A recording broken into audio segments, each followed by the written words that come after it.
In the simplest terms, ano ba yung coronary heart disease? Ano yung mga bara-bara ba na yung ba ay nakakasama para sa ating puso at bakit? Magandang umaga po sa lahat. Salamat sa ating awareness campaign para sa Philippine Heart Month. No? Ang coronary heart disease ay tawag namin sa Tagalog, sakit sa puso. No? Paano ba nangyayari ito? Sa madaling salita, nagkakaroon ng bara sa ugat sa puso.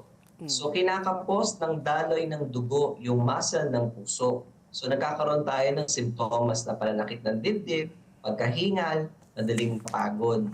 Kapag kalaunan, nagkakaroon ng pag-break noong bara, nagkakaroon ng blood clot, nagkakaroon ng atake sa puso. So ito ay importanteng malaman ng ating mga kababayan. Okay. Doc, so sinasabi nga po natin, ano, may mga sintomas po ng coronary heart disease.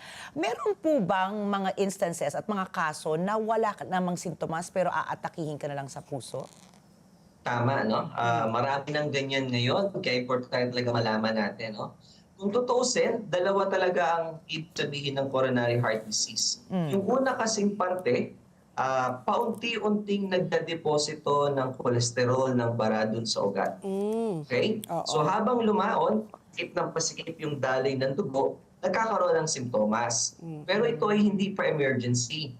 Nakukuha pa sa pagpapatingin sa doktor, napapabagal yung paglalapan ng bara. Oo. Pero merong pagkakataon na yung bara na yon ay biglang mapupunit or magkakaroon ng rupture sa bara, magkakaroon ng blood clot. So yun yung pangalawa. So pag nagkaroon ng blood clot, yan na yung atake sa puso na life-threatening. So Doc, ano yung mga senyales na dapat bantayan natin kung tayo po ay gusto natin panatiling malusog ang ating mga puso? Oo, tama, no? So ang tanong technically is paano ba nagkakasakit sa puso? So ano ang mga rason? Alam na natin yan high blood, diabetes, cholesterol, sigarilyo, alak, pagiging overweight, kulang ng exercise, maling kain, lahat ng yan naninira ng puso. Kaya hindi kayang isa lamang intindihin, lahat sila talaga ay iniintindi. Kapag naasikasa mo sila, alam natin na mabagal magkaroon ng bara sa puso, mabagal masira ang puso.